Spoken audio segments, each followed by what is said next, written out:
Bismillahirrahmanirrahim. Assalamualaikum warahmatullahi wabarakatuh.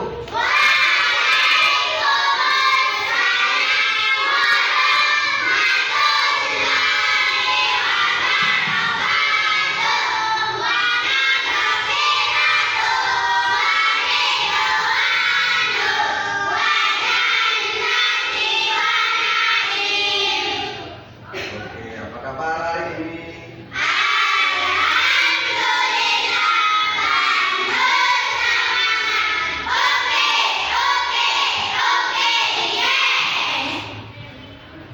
Baik, ada yang tidak masuk hari ini? Ada?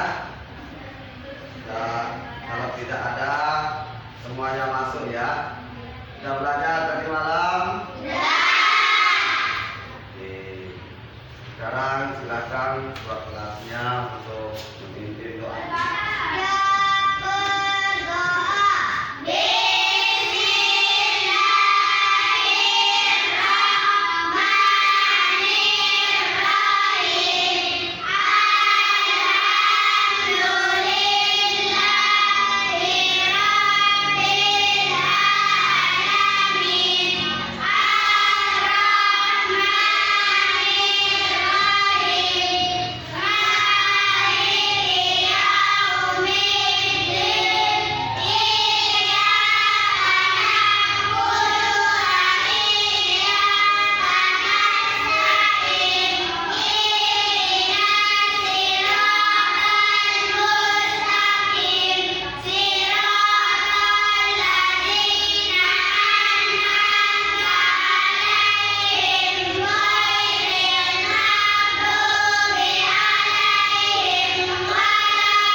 Pada pembelajaran sebelumnya kita sudah mempelajari tentang 5 asmaul husna.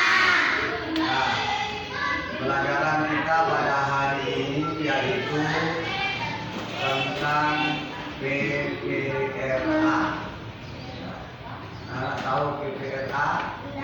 P5 PPRA. Ya.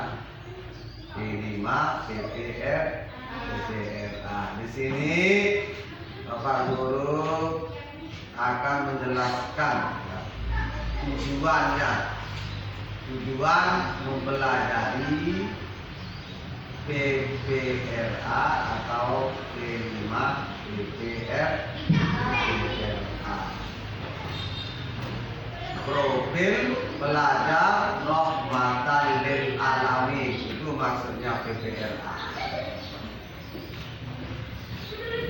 Kemudian di sini ada profil pelajar Pancasila. Pertama, beriman kepada Tuhan yang Maha Esa, mandiri dengan cara sadar diri, bergotong royong dengan cara melatih diri ya. Kemudian ada profil pelajar rahmatan lil alamin, yaitu berkeadaban, beradab, menjunjung tinggi akhlak mulia, karakter, identitas dan integritas. Yang kedua, toleransi atau tasawuf. Yang ketiga, musyawarah atau syura, yaitu setiap persoalan diselesaikan dengan jalan musyawarah. Kemudian dinamis dan inovatif, yaitu tadawwur wal iktidal. Jadi peserta didik memahami asma wal husna dari lima itu yang sudah kita pelajari pada pelajaran sebelumnya. Nah sekarang di PPRA di 5 ini kita akan mengenali atau mempelajari ya bagian tanaman dan fungsinya. Ya. Tanaman memiliki bagian-bagian tubuh seperti makhluk hidup yang lainnya. Sebagai contoh, ya, yaitu manusia yang memiliki kepala, tangan, kaki. Maka mari kita kenali bagian ya, tanaman di bawah ini. Di situ ada apa itu? Pohon tanaman apa itu? Apel. Di situ ada buahnya yaitu buah apel. Ada pohonnya, ya. Ada akar, ada batang, ada biji, kemudian ada buah. Kemudian di situ juga ada yang tak kalah penting lagi yaitu daun. Nah, kemudian bagian-bagian tanaman, ya, bagian-bagian tanaman dan fungsinya. Fungsi bagian-bagian tanaman, satu yang pertama itu adalah akar berfungsi untuk menyerap air dan mineral serta mengukuhkan tanaman. Beberapa tanaman tertentu akan berfungsi sebagai penyimpan, ya, cadangan makanan, ya, tanaman umbi-umbian, dan juga yang berfungsi membantu menyerap, ya, oksigen atau udara, ya. Kemudian berikutnya ada bagian-bagian tanaman dan fungsinya, ya. Fungsi bagian tanaman yaitu dua, yaitu berfungsi sebagai tempat munculnya daun, munculnya bunga dan buah, ya.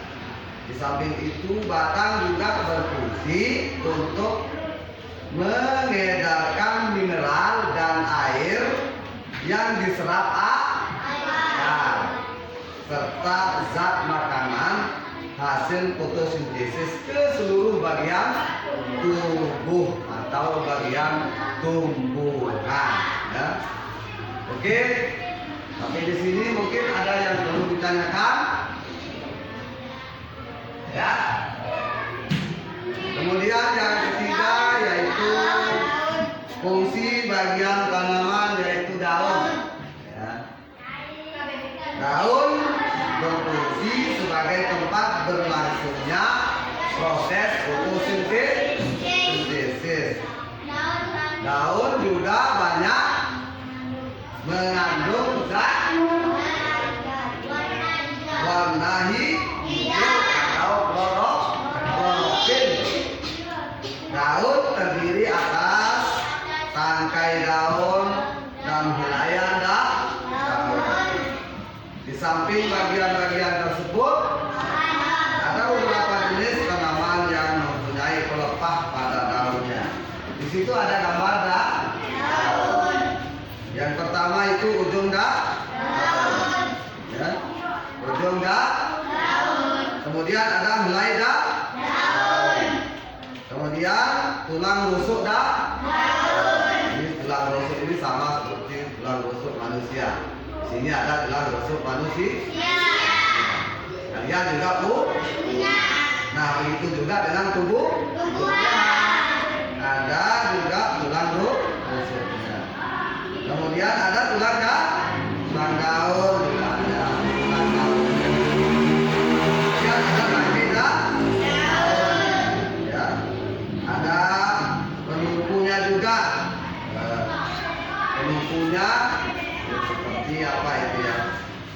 lepahnya itu ada cabang-cabang, ada tungkainya. Kemudian di bawah itu ada tunas dan yang keempat adalah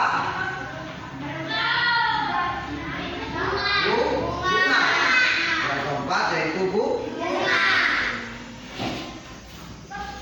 Tanaman ada yang memiliki bunga dan ada yang tidak. Bunga berfungsi sebagai alat berkembang biakan. Jadi perhatikan itu ada gambar bunga. Yang pertama itu ada namanya mahkota. Kemudian ada namanya kepala sari, benang sari, kepala putih, tangkai putih, kelopak, bakal biji, dasar bunga, tangkai bunga. Nah itu semua jadi ada fungsinya. Jadi setelah tanaman itu berbunga, nanti kemudian dia akan berbuah. Setelah berbuah, dia akan tumbuh besar dan bisa kita memetiknya, kemudian memakannya. Kemudian ada biji. Yang kelima yaitu biji. Nah di sini biji bagi tanaman memiliki berapa fungsi? Ya, memiliki berapa fungsi biji. Yang pertama, biji berfungsi sebagai cadangan apa? Makanan bagi tanaman. Kemudian biji juga berfungsi sebagai alat berkembang biak dan seterusnya ya. Selanjutnya biji berfungsi sebagai pembentuk tanaman baru. Jadi setelah biji-biji itu ditebar atau jatuh ke tanah, dia akan membentuk tumbuhan baru. Dia akan tumbuh sebagai tumbuhan atau tanaman yang baru. Yang keenam yaitu buah. Ya. Fungsi buah adalah sebagai tempat penyimpanan. Ya, sebagai tempat penyimpanan atau cadangan makanan dan sebagai tempat biji. Jadi buah itu biasanya di dalamnya itu ada biji. Nah biji itulah sebagai bibit-bibit baru biar tidak punah, sama seperti manusia. Manusia juga melahirkan generasi atau anak-anak baru ya. Itu sebagai generasi penerus. Nah di sini kita lihat ya, ada biji. Biji apa itu namanya?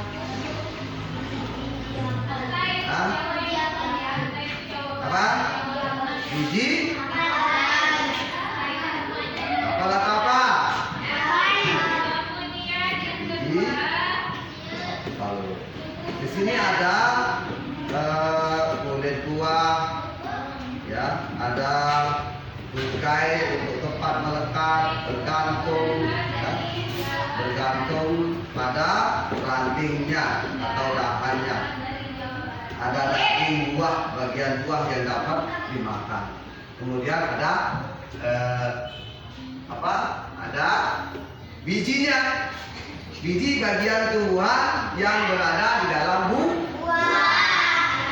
Itu ada buah apa itu? Jadi di dalam itu di luar itu ada yang pertama itu bagian buah itu tungkai. Tungkai itu fungsinya untuk merekat di ranting atau dia menggantung di dahan atau ranting. Kemudian ada itu daunnya, ada juga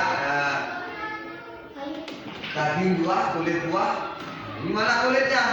Bagian luar ini kulitnya ya. Bagian luar ini kulitnya.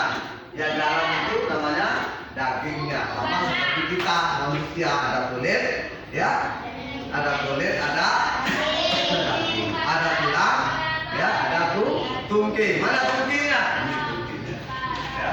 Itu kalau di pohon atau di tanaman itu pempang, tempat pempangnya, tempat ranting-ranting itu dia tumbuh sebagai tungking, nanti tungkingnya itu tempatnya. Ada yang perlu ditanyakan sampai di sini?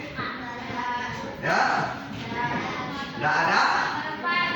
Oke, kalau tidak ada, sekarang guru akan bagikan sebagai 3 kelompok, ya, 3 kelompok. Nah, tadi kan sudah disiapkan di luar itu, di luar ada pot, ada nah itu nanti masing-masing kelompok mengisi ember dengan tanah yang sudah diambil tadi, ya, dengan tanah yang sudah kita bagi menjadi 3 kelompok A, kelompok B, kelompok C. Silakan dibuat dulu.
punya hak untuk melanjutkan hidupnya, untuk berkembang biak dan